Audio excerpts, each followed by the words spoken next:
గా సీఎం నారా చంద్రబాబు 5 అంశాలపై సంతకాలు చేశారని ఎమ్మెల్యే బత్తుల ఆనందరావు పేర్కొన్నారు. అమలాపురంలోని టీడీపీ కార్యాలయంలో సమావేశాన్ని ఆయన నిర్వహించారు. అమలాపురం నియోజకవర్గాన్ని అభివృద్ధి చేస్తారని హామీ ఇచ్చారు. ట్రాఫిక్ సమస్యపై ఇప్పటికే కార్యాచరణ మొదలు పెట్టామని వెల్లడించారు.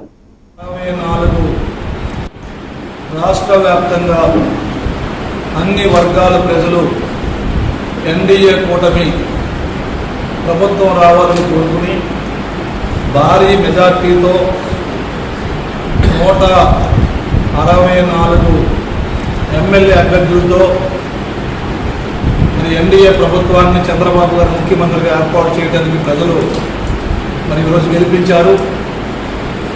గెలిపించిన వెంటనే చంద్రబాబు నాయుడు గారు ముఖ్యమంత్రి అయిన వెంటనే తొలి సంతకంగా మెగా డిఎస్సి ఏదైతే ఫైల్ ఉందో దాని మీద సంతకం చేశారు. ఈ సందర్భంగా చంద్రబాబు నాయుడు గారు ఎప్పుడు ముఖ్యమంత్రిగా ఉంటే అప్పుడు మాత్రమే ఈ టీచర్ ఉద్యోగాలకి డిఎస్సి నోటిఫికేషన్ వస్తుంది అన్నదానికి ఈ సంతకమే నిదర్శనమని ఈ సందర్భంగా తెలియజేసుకుంటున్నాను.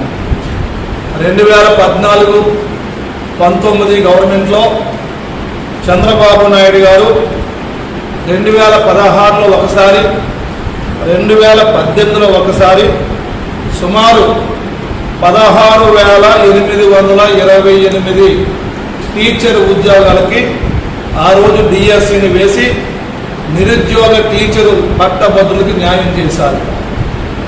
ఆ తర్వాత జగన్మోహన్ రెడ్డి ముఖ్యమంత్రిగా దుష్ట పాలన చేసి, ఒక అబద్ధాల పాలన చేసి, అక్రమాల పాలన చేసి ఎవరైతే డిఎస్సి కోసం ఎదురు చూస్తున్నటువంటి ఈ యొక్క టీచర్ అభ్యర్థులు ఉన్నారో వాళ్ళందరికీ మొండి చేయి చూపించారు. మళ్ళా ఈరోజు చంద్రబాబు గారు తన మొదటి సంతకంగా 16,347 టీచర్ ఉద్యోగాలకి ఒకేసారి మెగా డిఎస్సిని వేశారు.